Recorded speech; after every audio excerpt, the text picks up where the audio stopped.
lectured on war studies, strategy and things at Sandhurst, and one wouldn't exactly call him a specialist in the sense that he has an enormously wide range, covering the whole period from the Norman conquest up to the Wars of the Roses, and I think quite a bit beyond that as well. But today he's going to talk to us about the Battle of Agincourt. Thank you very much. Yes, I've been brought in to talk about the tactics. I need to get out of this system and into mine. Just press escape. Press escape.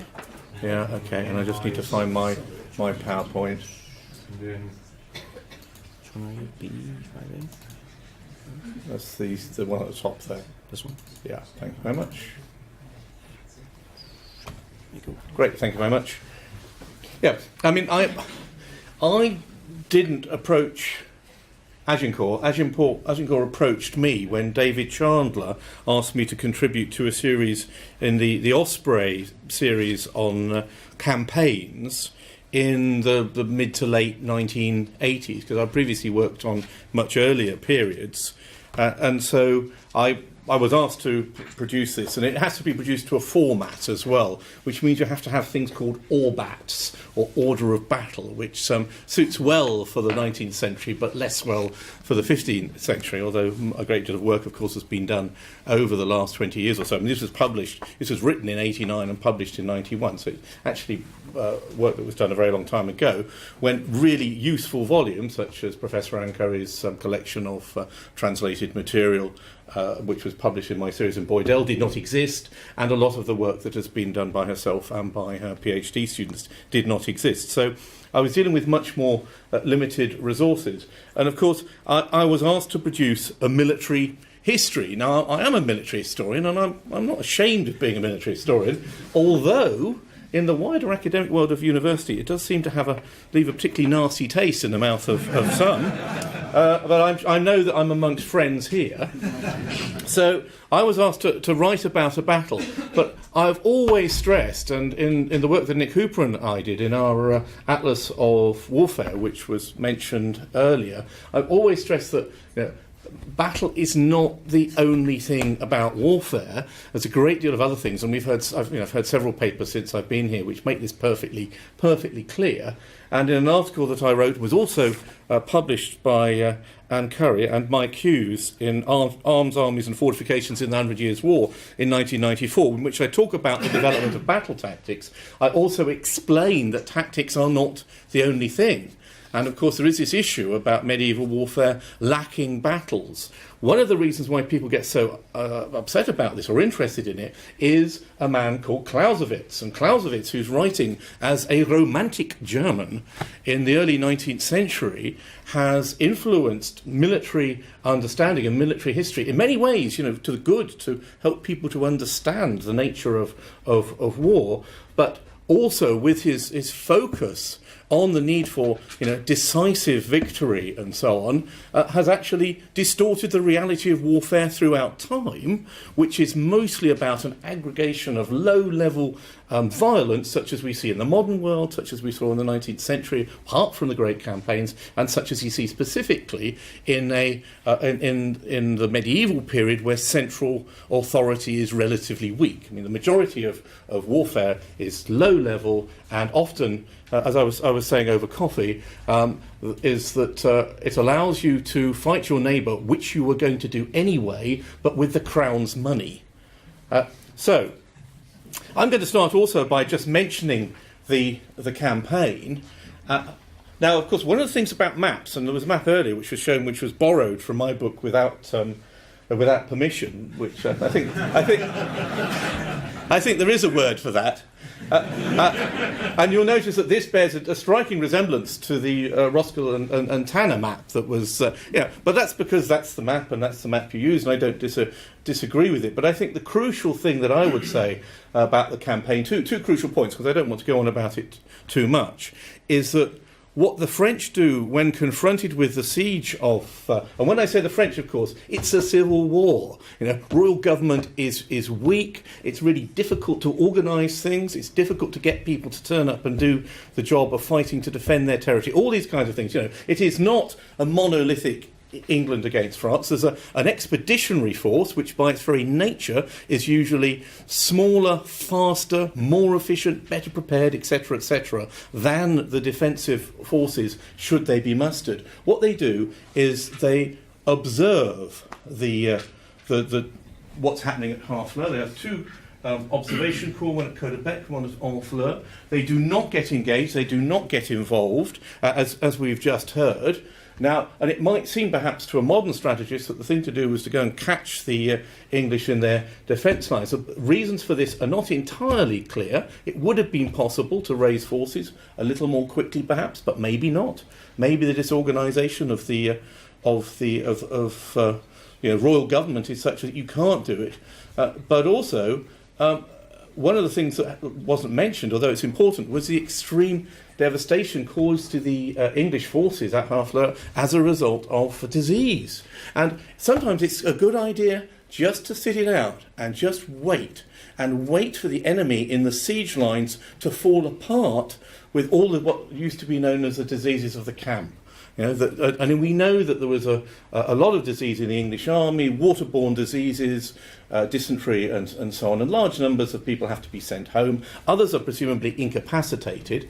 There's a discussion about how many people arrive. Let's say there's 12,000. There's a discussion about how many people leave for the march to Calais. And that's the point, is that Henry is marching to Calais.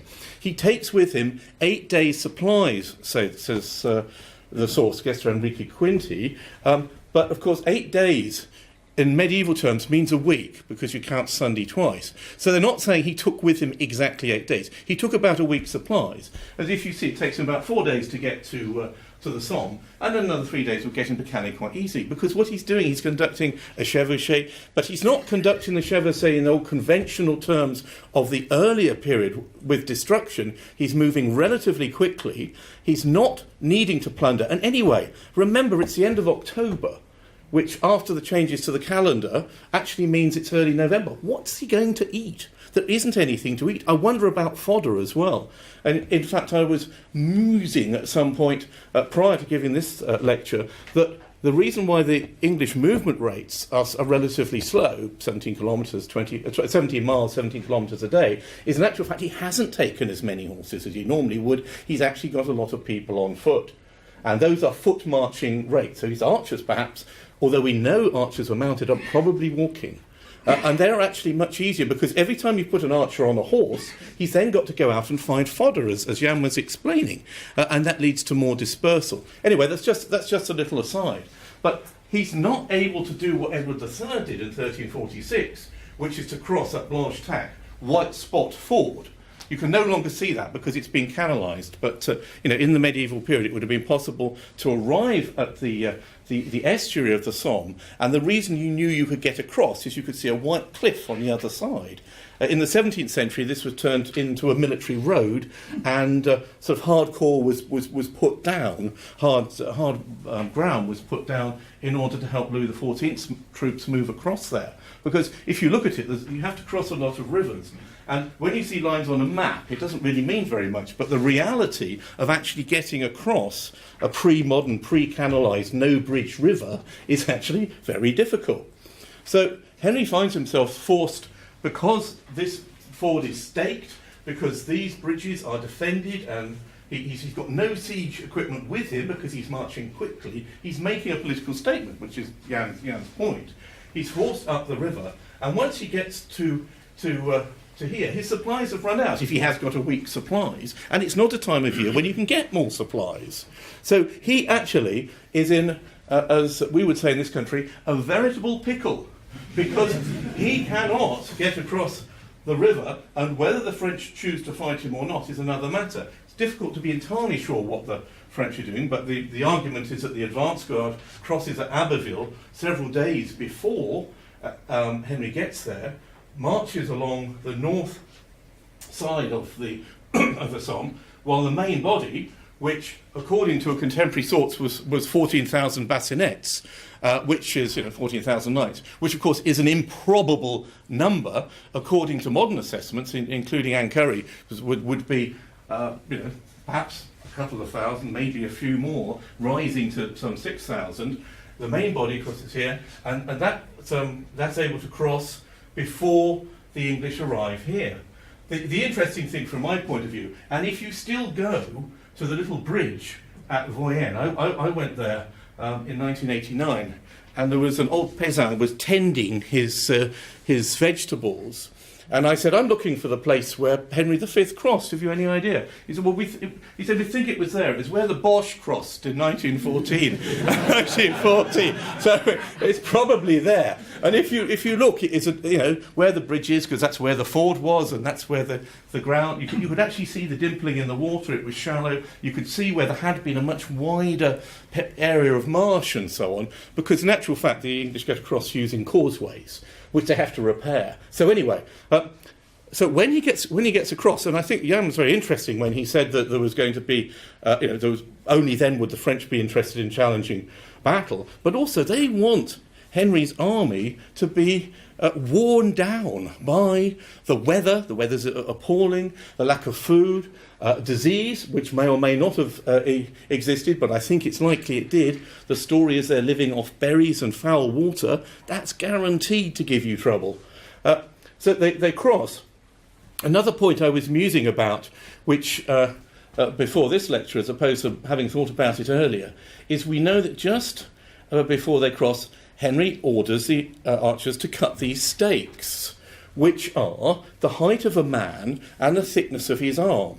Now, if I'm right, and most of the archers on foot, that means they're what the modern army would call man-portable stakes. And in actual fact, nobody really wants to carry anything more than they absolutely have to. But if he's insisted, and he's explained that they've learnt from prisoners that the French are going to come at them with armoured horses, which will repel the arrows of the archers, and therefore they need to cut these stakes, and this is all in detail in the Gesta Henrici Quinti, about they cut these stakes, and then they're going to put them in front of each person, each archer, but alternately, so that you get a kind of checkerboard formation. And in fact, the archers don't stand behind a wall of stakes, they stand amidst them. So you've got an area which is difficult, well, impossible for horses to penetrate. So they're all carrying these things. But there's a challenge to battle at Peronne. And in fact, Henry forms his forces up. And I was thinking, well, that's because he's been challenged to battle. But then I thought about it again. I thought, he's got to practice this. They need to practice the deployment of the forces prior to battle. Because if he's got 1,000 or 1,500 men-at-arms who are going to dismount to fight, and then 5,000 or maybe 7,000 archers, I mean, I'm a little bit worried about the number of archers that is being suggested at the moment, because generally there's a rule of thumb of roughly 3 to 1. And there is an issue about whether, if you have too many archers, you've got too many archers, and you need to have a right balance between them and the men-at-arms, because they fight not together in the sense of standing next to one another, although they're organised administratively in retinues. I would argue that, like in all periods of time when you're fighting a battle, and not just a skirmish, the two arms are separated. The archers are put in one area, and the men-at-arms fight in another. It doesn't stop you if you're on chevauchée and you have to dismount suddenly from disappearing into a thicket and defending yourself with archers around you. But I do think that they were organised into 2 wings, as the sources say. So they must have had to practice that. You don't have to be a drill sergeant to work out that unless you know roughly where people are going to stand, you're not going to be able to invent it on the spot. So I think he probably has a day in which he sets his troops out so that everybody knows where they're standing. I think it's not unlikely that that's the case. Then we come to the issue of what did the formation look like. Now, when I was doing research on this in the 80s and 90s, I was quite surprised to find that there had been a debate in the English Historical Review and 1 or 2 other publications about exactly this. The first piece that I've got up there, I think, is which one it is. Oh, it doesn't really matter. There's 2 people, really, 2 main contenders, although others write about it. One is J.E. Morris, who wrote on the armies of Edward I, and the other is a chap called Hereford B. George, who wrote Battles of English History. And he wrote a piece on the archers at Crécy, and was talking about Froissart and the idea of the hearse, H-E-R-C-E, H-E-R-S-E, and what this looked like.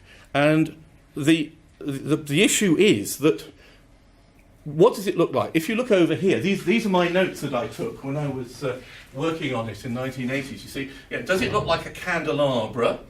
Does it look like some other? Does it look like a chevaux de frise?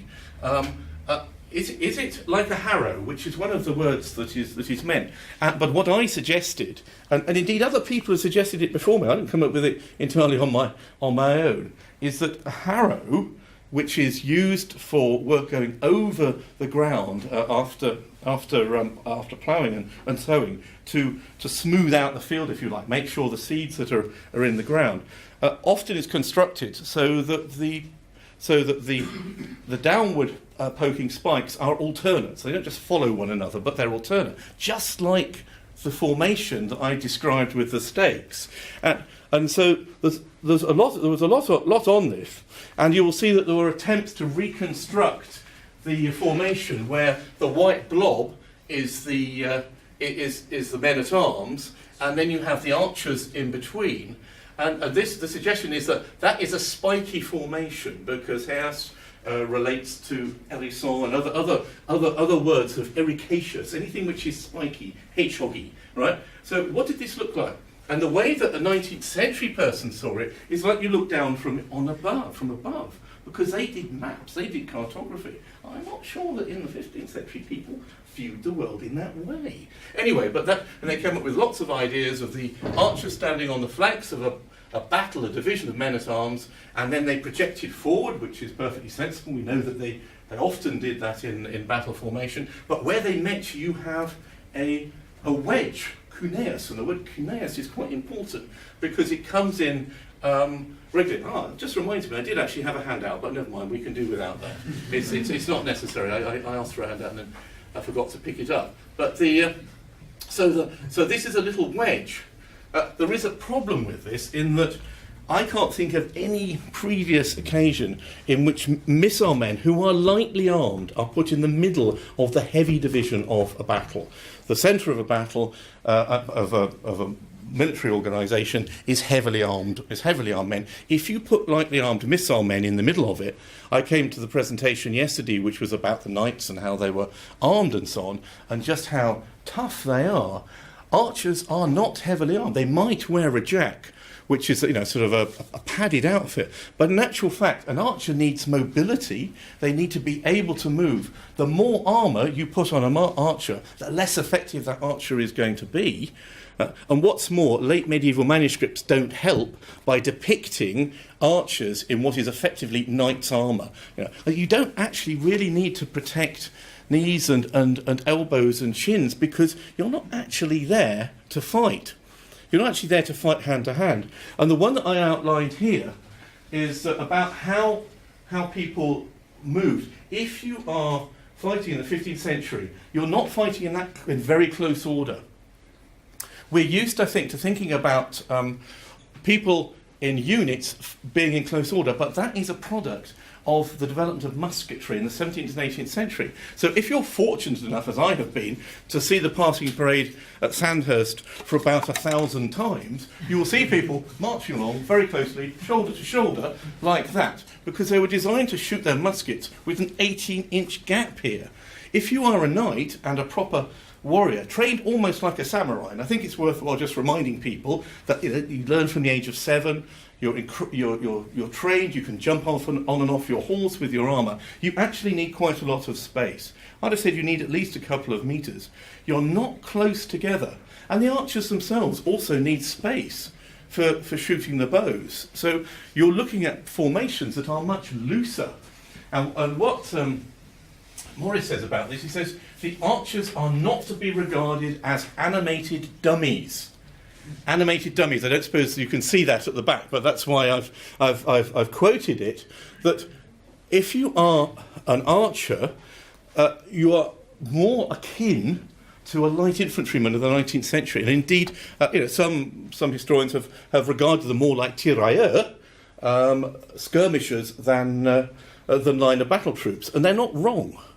So, and here the reason I've used this, I don't expect you to read all of this, but these are the various ways that they might have been deployed. Were they deployed around the men-at-arms, in front of the men-at-arms? Did they stand on either flank? We know they did. Did they stand behind? The work that I did on the 16th century sources of how archers were deployed at a time when they're going out of fashion because gunpowder hand weapons are coming in, suggests that if you put archers behind a unit, especially a unit with banners, then they can't see and they can't shoot. And it's Sir John Smythe or Smith writes about this. So why do people get obsessed with the idea of the cross-firing? Well, the reason is because, and this was pointed out to me by the late great Paddy Griffith, who I knew as a historian at Sandhurst and also a war gamer and really a great mind. He said, well, of course, for somebody, a gunner like A.H. Byrne, who writes a lot on the 100 Years' War, what they're interested in is crossfire. And of course, when they're writing as well, we have machine gun. And one of the problems which we still have 100 years later is I think that historians, military historians, tend to see the longbow, although it was never called the longbow at the time, but anyway, the bow, as being like a machine gun that could gun people down. Now, I hope that those of you who were present at the lecture yesterday about the quality of armour will understand that in actual fact that is most unlikely. The visor might well be a vulnerable point, and I think it'd be interesting to know just how thick the visors were, because not only do you perhaps not want to use your visor because you need to see, but also with the perforations and so on, maybe it's much lighter, so that may be a vulnerable point, which is why the French are described as approaching on various occasions, with their pointed bassinets, leaning in, because then it's all going to glance off. And the fact that arrows glance off rounded surfaces is still not really being tackled, I think, by people who are doing reenactment and the considering depth of penetration of arrows through armour, were it possible. But this particular one, which was shown to me by Paddy Griffith, is great because it's actually got the 3 divisions, the 3 battles that are common to medieval warfare. You've got the 1st, 2nd and 3rd Battalion, and it's about the positioning of archers, of machine guns. But this is translated into the historians of the late 19th, early 20th century into reproducing this, because what you're trying to do with a machine gun is create a crossfire. And you don't have to be an expert on the history of the First World War to know that machine guns were absolutely deadly and could destroy unprotected infantry attacks in just a few minutes. I mean, for the British, it's the first day of the Somme is the one that really resonates. But it was true, whoever was on the defensive with well-sighted machine guns could take out literally brigades and indeed division troops, render them helpless in a very short space of time. And I think in the minds of A.H. Byrne, Alfred Byrne, and his contemporaries, there is this view. The French had a plan for dealing with this. How much longer have I got? Just as a second. 10 minutes. 10. Okay, well, I've still got 10. That's fine. With this plan that was found by a friend of mine, Chris Philpotts. We did an MA at King's London together in 1976. He was working on the diplomatic sources for the 100 Years' War. Discovered a plan which I translated in my book on Agincourt and also represented graphically. But the French knew that the English would fight with the men-at-arms dismounted in the middle and the archers on the flanks, and because that's how they fought. It doesn't mean the archers were only on the flanks. The archers may well, not being animated dummies, may well have operated in front of the main battle line, but they're not going to stay in front of the main battle line if they are faced by a fully armoured knight, because they will be marmalised. They are not capable of standing up to a fully armoured knight toe-to-toe. So the plan was to counter the English missile men with their own missile men, to dismount their well-equipped men-at-arms in armour which would withstand arrows, I suggest, and then they kept units of horsemen who were actually not the main not the men-at-arms themselves, the knights and men-at-arms themselves, but their servants, who are much more likely armed, probably much just in the same way as an archer, perhaps with a jack and maybe with a bit of armour, because their job is to effectively do a double envelopment. And if you read the plan, that's what it looks like. Now, double envelopments are great if you can achieve them, but they're actually quite difficult to do. But there was a plan to do that, and this plan was devised by Marshal Boucicaut and the Constable d'Albret, as far as we know. Boucicaut had a long experience in warfare, including being on crusade, and in 1396 he had found himself not far from the mouth of the Danube at a place called Nicopolis, or Nikopol, in Bulgaria, where he had encountered the Turks. And the Turks had Janissary archers, and the Janissary archers were standing in a field of stakes, a bow shot wide. Right? And that comes from his own his biography. Now, you might think that means a bow shot is about 200 metres. Yeah. There's almost no weapon in this period which shoots more than 200. And it was really interesting to hear you mentioning about cannon. Even cannon aren't shooting more than a couple of hundred metres. And again, modern military historians, of whom I've had some acquaintance, were always saying, well, why didn't they do this? Why didn't they do that? Well, because you can't actually hurt anybody if they're further than the end of the car park, because it's not a machine gun. And so.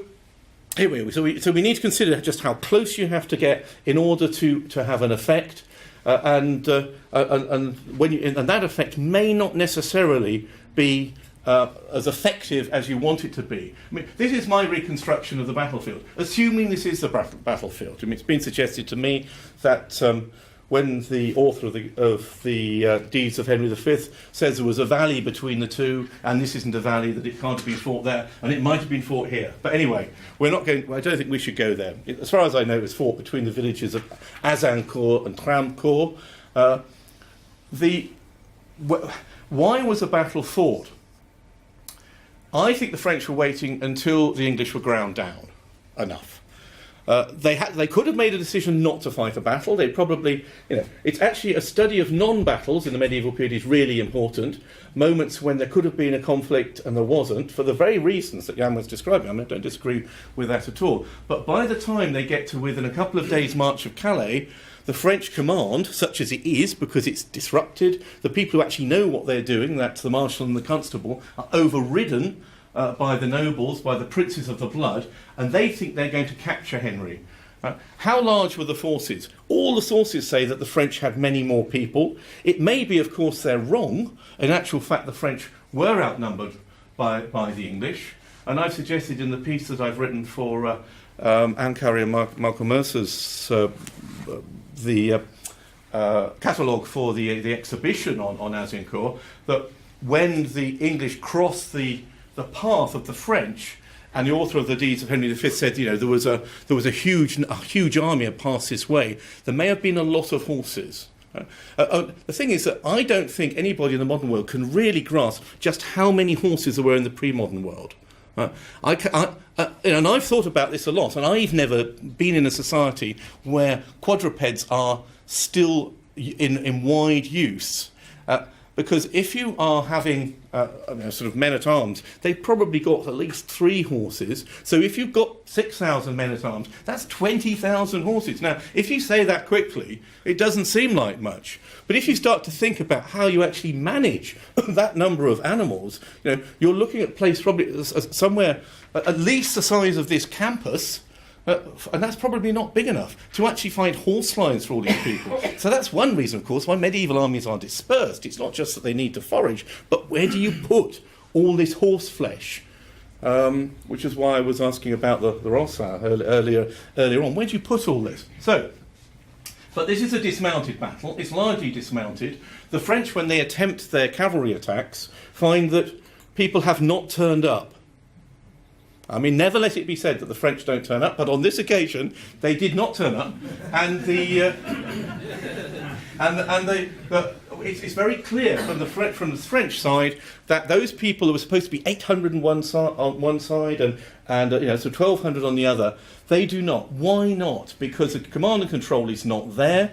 The French nobility and their retainers are very excited. They're going to capture the English king. They outnumber the English, so they're going to march and they're going to capture Henry and his travelling treasure and all of this. All the sources say that they pushed into the front rank. There were so many in the front rank, they had to furl their banners and put them away because otherwise they couldn't see where they were going. You've got this great mass of dismounted knights who are going to trudge a couple of 100 metres, because that's the range, maybe 300, in order to come to grips with the men-at-arms. And they're only actually interested in fighting the men-at-arms, not the archers. Now, we know... And in fact, what happens, that when they get there, the cavalry, the knights on horseback, have been defeated by the archers with the stakes, who happen to be on the flanks, which is where the cavalry are, because they're there to take them out. They run back into the middle of this mass of people, and what you haven't got, you haven't got an ordered advance, you've got complete and total chaos. It's quite likely it's described that the French reform at a much closer range than the long range of arrows into three bodies to attack the three main banners in the English host, because they know that's where the command structure is. And we also heard, from Tom Richardson, of course, that the arrow storm is not continual. It's not like a machine gun.